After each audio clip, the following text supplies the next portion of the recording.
वो मुझे मोटा टोटका बोलते थे तब तक मुझे लगता था ये अपने व्यूज कमा रही हैं, पर अब तो बात मेरी भक्ति की आ गई है ना। यदा यदा हि धर्मस्य ग्लानिर्भवति भारत अभ्युत्थानम् अधर्मस्य तदात्मानं सृजाम्यहम्। क्यों रुक जाना चाहिए, भक्ति तो हमें गर्भ से ही मिल जाती है। क्या आपने जीवन में कभी चिकन या नॉनवेज खाया है? मैंने ऑनलाइन पोयम सुनी थी और दोहरा दी थी। मैं शुद्ध शाकाहारी हूँ, टारगेट किया है। आप ये जो बड़े बड़े शब्द इस्तेमाल कर रहे हैं कि मुझे टारगेट किया जा रहा है, मेरी ट्रोलिंग हो रही है, ये सारे शब्द कहाँ से आए आपके दिमाग में? बस कान्हा जी की ही कृपा है मुझ पर, जो कान्हा जी ने मुझे अपना भक्त बनाया। अभिनव, आप जाना चाहते हैं स्कूल? हाँ जी, मैं स्कूल भी जाता हूँ और वहाँ से भौतिक ज्ञान देता हूँ और आध्यात्मिक ज्ञान भी मैं साथ में देता हूँ, क्योंकि भौतिक ज्ञान और आध्यात्मिक ज्ञान दोनों ज्ञान जरूरी हैं। जब आपके पास बहुत सारे लोग आते हैं कि अभिनव हमें आपके साथ फ़ोटो खिंचवानी है, सेल्फी लेनी है या हमें आपसे बात करनी है, हाथ मिलाना है, तो आपको कैसा लगता है कि ये मुझसे ऐसा सब क्यों कर रहे हैं? कोई वजह, मतलब आपको लगता है कि मेरा ज्ञान उन तक पहुंच रहा है, जो मैं बातें बोल रहा हूँ वो वायरल हो रही है? क्या वजह, आपको क्यों लगता है कि इतने सारे लोग आपसे मिलना चाहते हैं या फ़ोटो खिंचवाना चाहते हैं? मुझे इस बात का कोई भी भ्रम नहीं है। मैं आपको एक कहानी के माध्यम से समझाता हूँ। एक हाथी था। जब भी राजा शहर में निकलता वो हाथी पर बैठ के निकलता था, तो लोग प्रणाम करते थे, सलाम करते थे। तो हाथी को भी बहुत भ्रम होता था कि सब मुझे सलाम कर रहे हैं, सब मुझे प्रणाम कर रहे हैं। तो एक समय आया जब राजा की मृत्यु हो गई, तो हाथी शहर में निकला तो हाथी को कोई प्रणाम ही नहीं कर रहा था, हाथी को कोई सलाम ही नहीं कर रहा था। तो हाथी चिंतित, अब मुझे कोई प्रणाम क्यों नहीं कर रहा, अब मुझे कोई सलाम क्यों नहीं कर रहा। फिर हाथी को पता चला लोग प्रणाम मुझे नहीं कर रहे थे, बल्कि मेरे ऊपर बैठे हुए उस राजा को कर रहे थे। तो मुझे इस बात का कोई भी भ्रम नहीं है। जो भी मेरे साथ फॉलोवर हैं, जो भी मेरे साथ फोटो खिंचवाते हैं, मैं उनको समझता हूँ कि वो मेरे ठाकुर जी के फॉलोवर हैं, वो मेरे ठाकुर जी के फैन हैं। आपको कृष्णा जी की, श्री और कृष्ण उस की, समय मुझे खुशी होती है और वो खुशी मैं अपने कान्हा जी के चरणों में समर्पित कर देता हूँ। आपको श्री कृष्ण जी की, कृष्णा जी की क्या ऐसी टीचिंग है, क्या ऐसी बात है जो आपको बहुत पसंद आती है, जो आप लोगों तक पहुंचाना चाहते हैं? कर्म करते रहो, फल की चिंता मत करो। कर्म करते रहो, फल तो आपको एक दिन अवश्य मिलेगा। काम करते चलो, नाम जपते चलो, हर समय कृष्ण का ध्यान करते चलो। याद आएगी उनको कभी ना कभी, कृष्ण दर्शन तो देंगे कभी ना कभी। क्या आपने जीवन में कभी चिकन या नॉनवेज खाया है? वो वीडियो लॉकडाउन का है और मैंने ऑनलाइन पोयम सुनी थी और दोहरा दी थी। मैं शुद्ध शाकाहारी हूँ, मैं प्याज लहसुन भी नहीं खाता। वो बहुत बड़ी पोयम है और लोगों ने एक छोटी सी लाइन पर फोकस किया है, टारगेट किया है। वो तो मैंने ऑनलाइन सुनी थी लॉकडाउन के समय। वो 3-4 साल पुराना वीडियो है और मैंने दोहरा दी थी। मैं तो शुद्ध शाकाहारी हूँ, मैं प्याज लहसुन भी नहीं खाता। जब मैं 10 साल का था तो मैं मिट्टी खाता था, मान लो, लेकिन आप ये जो बड़े बड़े शब्द इस्तेमाल कर रहे हैं कि मुझे टारगेट किया जा रहा है, मेरी ट्रोलिंग हो रही है, ये सारे शब्द कहाँ से आए आपके दिमाग में? बस कान्हा जी की ही कृपा है मुझ पर, जो कान्हा जी ने मुझे अपना भक्त बनाया। आप सनातन धर्म को मानते हैं? क्या आपने क्या सीखा है अब तक सनातन धर्म के बारे में? आपने कहा है कि मैं सनातन धर्म को भारत में फैलाना चाहता हूँ, बढ़ाना चाहता हूँ, उसकी बात करना चाहता हूँ, तो आप सनातन धर्म के बारे में क्या जानते हैं?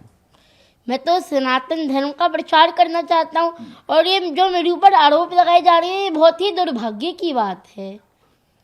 और हर जैसे कोई बच्चा सीखता है, कुछ फुटबॉल सीखता है तो उसको होता है मैं सबको दिखाऊं मैंने फुटबॉल सीखी है। और कोई क्रिकेट सीखता है तो दिखाता है ये देखो मैंने क्रिकेट सीखा है। कोई आर्ट सीखता है तो उसको दिखाना होता है ये देखो मैंने आर्ट सीखा है। तो मेरा शो भक्ति करना है, मुझे भक्ति करना अच्छा लगता है, तो उसको मैं दिखा रहा हूँ तो लोगों को दिक्कत होती है। आपको नहीं लगता बिना आपको अभी और पढ़ना चाहिए स्पिरिचुअलिटी के बारे में, भगवत गीता के बारे में, कान्हा जी के बारे में, उनकी टीचिंग्स के बारे में? कुछ समय इसको देना चाहिए और उसके बाद अभी आपको मैं वीडियो बनानी चाहिए। अभी मैं बाल्य अवस्था में हूँ। अभी मैंने नटखट कृष्ण को जाना है। मैं जैसे जैसे बड़ा हूँगा, अभी तो मैं गीता वाले कृष्ण तक पहुँचा ही नहीं हूँ। मैं गीता वाले कृष्ण तक जब पहुँचूंगा तो आपको नहीं लगता कि पहले मुझे ये सारा ज्ञान ले लेना चाहिए भगवत गीता का, शास्त्रों का, और हाँ, उसके मैं बाद शास्त्र पढ़ता हूँ, उसके मैंने बाद गीता उसके जी बाद पढ़ी मुझे है, उस पे मैं बात गीता जी पढ़ता हूँ। उसके बाद मुझे गीता की कौन सी टीचिंग्स है, गीता की कौन सी बातें हैं जो आपको बहुत पसंद आती है? कोई श्लोक याद है आपको गीता में से? यदा यदा हि धर्मस्य ग्लानिर्भवति भारत अभ्युत्थानमधर्मस्य तदात्मानं सृजाम्यहम्। अर्थात भगवान कहते हैं, जब जब धर्म की हानि होती है और अधर्म बढ़ता है तो अपने भक्तों की सहायता के लिए मैं धरती पर अवतार देने के लिए आता हूँ। धर्म की स्थापना के लिए भगवान अवतार देते हैं। तो अभी ना कौन सी क्लास में है अभी आप? मैं 5वीं कक्षा का छात्र हूँ। अभी आप डेली स्कूल नहीं जा पा रहे हैं? अभी जो कुछ ट्रेनिंग हुई है उसकी वजह से मैं अभी स्कूल नहीं जा पा रहा हूँ। और हाँ, मैं एग्ज़ाम्स देने के लिए स्कूल गया था, और अभी मैं ट्रेनिंग के कारण, इन लोगों के कारण, ट्रोलर्स के कारण मैं स्कूल नहीं जा पा रहा हूँ। ट्रोलिंग से पहले आपका जीवन कैसा था और ट्रोलिंग के बाद आपका जीवन कैसा है? आपको कुछ बदला है? आपको लगता है कि लोगों के स्वभाव में आपके प्रति कोई फ़र्क आया है? लोगों ने आपसे कम बातचीत करना बंद कर दिया है, आपको अवॉइड करते हैं, आपसे बात नहीं करते हैं कि रे ये वही बच्चा है, ये तो है ना फेक है, स्पिरिचुअलिटी, बाल संत बन रहा है लेकिन कुछ है नहीं है? फ़र्क क्या है वीडियो के वायरल होने से पहले और वीडियो के वायरल होने के बाद? पहले लोग प्यार देते थे और मेरे साथ बात करते थे, और अब कुछ जो ट्रोलिंग हुई है तो इसके बाद से लोगों के मन में ट्रोलिंग के भाव, कुछ पैसे व्यूज़ कमाने के भाव उत्पन्न हुए हैं, जो कि बहुत गलत है। अगर कोई राधे राधे बोल रहा है तो उसको कैसे कोई ट्रोल कर रहा है? सर, एक और बात होती है कि बस किसी तरह से अभिनव लाइमलाइट में रहना चाहता है। मैंने थोड़ी कहा है कि मैं धर्मगुरु हूँ, मैंने थोड़ी कहा है कि मैं संत हूँ। तो क्या है आप अभिनव? मैं तो बस अपने कान्हा जी का भक्त हूँ, और मैं अध्यात्म का, सनातन धर्म का प्रचार करना चाहता हूँ।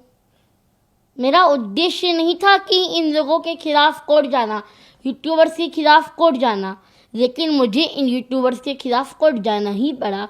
क्योंकि देखिए, राम जी का उद्देश्य नहीं था खरदूषण का वध करना, लेकिन फिर भी उन्हें खरदूषण का वध करना ही पड़ा ना।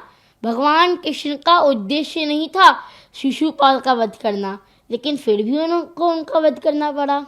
ये सब जो आप बोल रहे हैं कि राम जी ने इसका वध किया, श्री कृष्ण ने इसका वध किया, ये सब आपने कहाँ पढ़ा, कहाँ सीखा, या कैसे आया आपके दिमाग में ये सब? मैंने बताया, मैं शास्त्रों का अध्ययन करता हूँ, मैं ग्रंथ पढ़ता हूँ। कौन से ऐसे शास्त्र हैं जिनका आप अध्ययन करते हैं, जिनको आप पढ़ते हैं? मैंने भागवत जी पढ़ी है, भक्तमाल पढ़ी है, गीता जी पढ़ी है। आप लगातार इन सब का अध्ययन करते हैं, कभी कभी करते हैं, कैसे करते हैं आप बताइए थोड़ा। मैं शास्त्रों का अध्ययन करता रहता हूँ। वाइफ ऑडियंस में थी, आपकी तरफ देख रहा है। अभिनव इस बारे में ज्यादा अच्छे से अभिनव, क्या बता हुआ था पाएंगे उस टाइम? क्योंकि मैं उस समय वहां पर मैंने आपका available इंटरव्यू नहीं था। देखा, आपने बोला है कि नहीं अगर देश के इतने बड़े संत जगत गुरु श्री रामभद्राचार्य जी ने मुझे डांट भी दिया, तो इसको इतना बड़ा मुद्दा क्यों बनाया जा रहा है? उन्होंने आपको बोला कि आप मूर्ख हैं जी, तो इतने बड़े संत के मुख से मूर्ख का भी एक आशीर्वाद ही तो है। महर्षि वृद्धराज जी को भी उनके गुरु ने मूर्ख कहा था। आप उस टाइम हुआ क्या तो था? अगर इतने बड़े संत ने मुझे मूर्ख कहा, मुझे डांटा, तो इसमें ऐसी क्या बड़ी बात हो गई?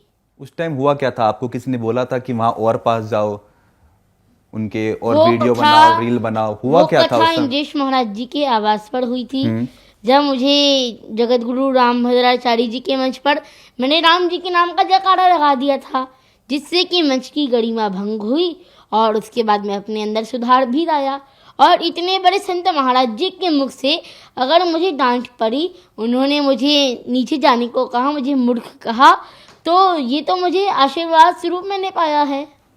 आपने अपने कभी पिताजी को, अपने पापा या मम्मी को बोला कि अब मुझे वीडियो नहीं बनाना है, मुझे डर लगता है, इतनी मेरी ट्रोलिंग हो रही है, आप बोल रहे हैं कि मुझे टारगेट किया जा रहा है? नहीं, आपने मैं बोला धर्म कि- का प्रचार करना चाहता हूँ, और मैं सदैव भक्ति में रहते हुए, ब्रज में रहते हुए राधा कृष्ण का जाप करना चाहता हूँ, और मेरा पूरा जीवन भक्ति को समर्पित है।